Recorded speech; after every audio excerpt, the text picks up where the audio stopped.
Британиянын унаа чыгарган Vauxhall компаниясы дүйнөдө компьютер чиптерине болгон таңкыстык уланып, унаа индустриясында жылдын аягына чейин маселе жараларын маалымдады.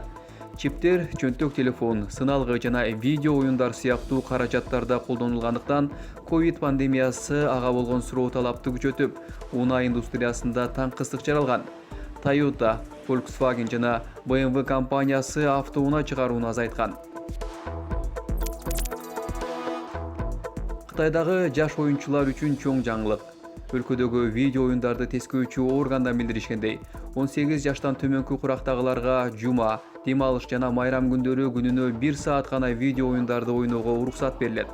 Мындай кадам жакында мамлекеттик телеканалдан онлайн оюндарды жан дүйнө опиуму деп атап, ал менен убакытты өткөрүүгө каршы катуу чара көрүүнүн алкагында ишке ашууда.